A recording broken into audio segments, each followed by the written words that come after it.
We have got a new side order developer interview in NDWJP, which has been translated on Twitter by Magical Miracle Girl Thea, and we'll be talking about that interview in this video. But before we get into that, make sure you are hitting that subscribe button to keep up to date with all of my Splatoon 3 content, and also don't forget to check out Mecha Japan. The link in the description will take you there. You can get exclusive Japanese Splatoon 3 merch on Mecha Japan, and if you do use the discount code SNORE5, you can get $5 off any orders over $50. So yeah, I will not be reading out every single thing in this interview, but I will leave a link to it in the pinned comment. So yeah, pretty much we did get some details about Agent 8's gear, and yeah, the key point to that, it is actually based on diving gear.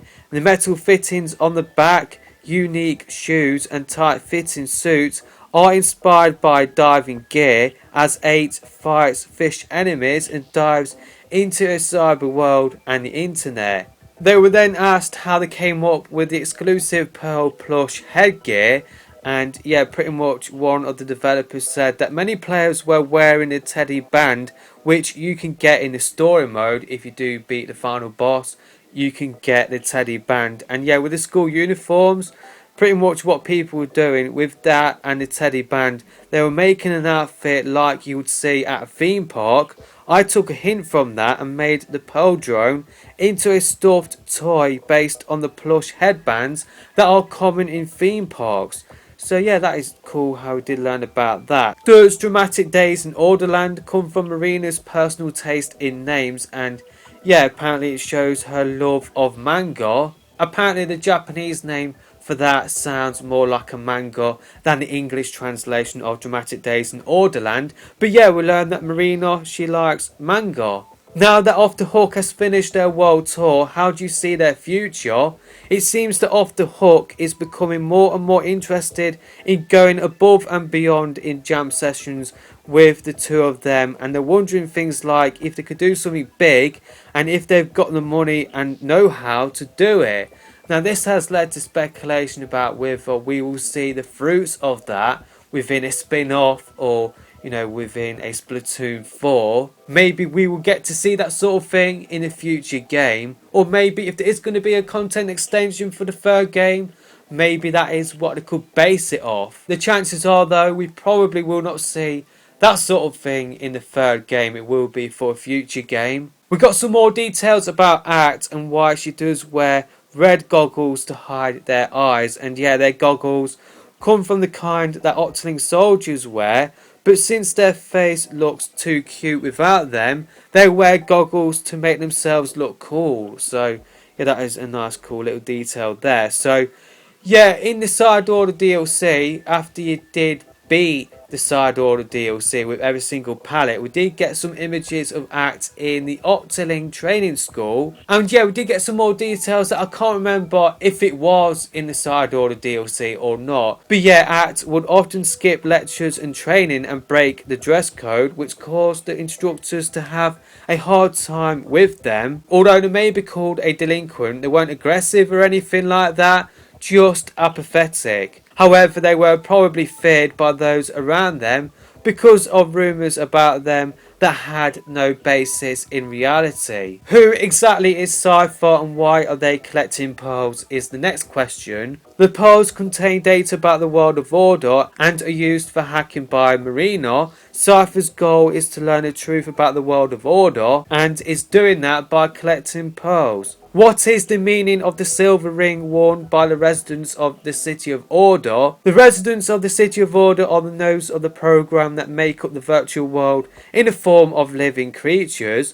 The metal rings they wear is a device for receiving inputs from external sources. By receiving inputs and carrying out their assigned tasks, they construct the world of Order. What was your goal in making the gelatons look so terrifying when compared to the other enemies in the world of Splatoon? Octarians and Salmonids are also scary looking, but I think they look lively in their own way.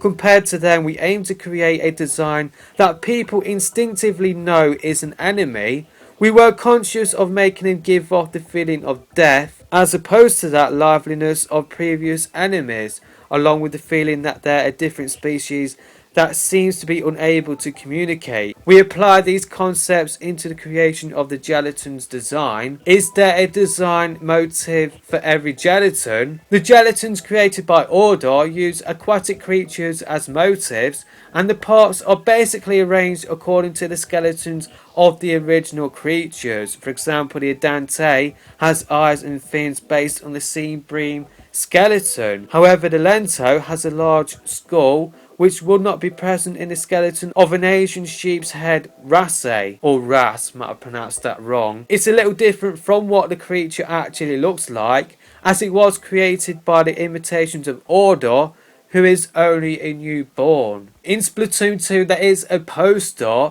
in Inkopolis Square that does look a lot like the final boss in the Side Order DLC. The developers were asked whether this was intentional foreshadowing or not, and yeah, the developers answered by saying, "We started working on the Side Order DLC after the release of Splatoon 3, and there wasn't planning anything during the time of Splatoon 2, so it was just a coincidence. So it wasn't an Easter egg," is what the developer is saying here. It wasn't any type of foreshadowing.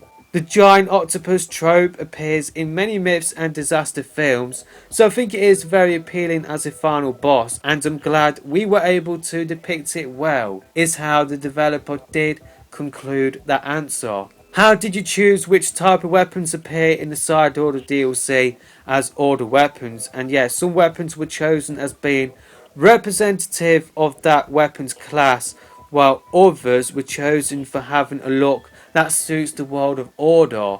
How many floors are there in total? According to Matsumoto, there is around about 100 floors, and I'm guessing this is combining different variations in terms of what mode and what sort of type of floor and the difficulty. I can remember being surprised on Agent 8's palette that I ran into a floor that I never sort of ran into before.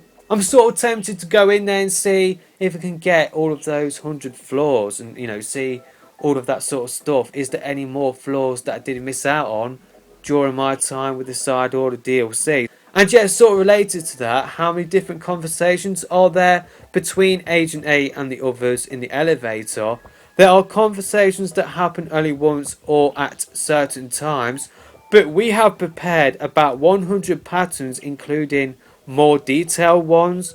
However, you can rest assured that the story will not change depending on whether or not you have seen a particular conversation.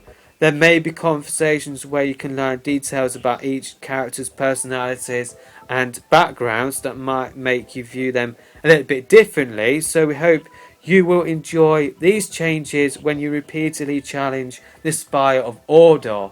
This is just like the last question, where I sort of want to get back in the Side Order DLC and see if there is any dialogue in there within the elevator that I did miss out on. I don't think it did. I feel like I did see stuff, like I saw repeating dialogue at times. But yeah, it does make me feel like, you know what, I want to jump back in and see if I did miss out on any dialogue.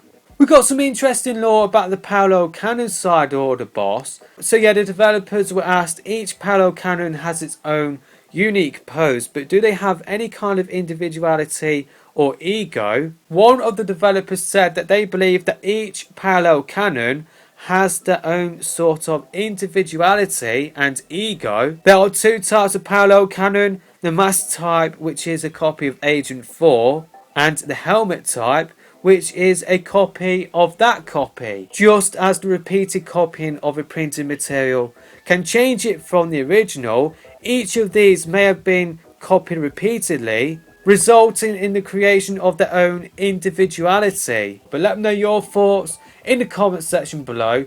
I will see you in another video soon.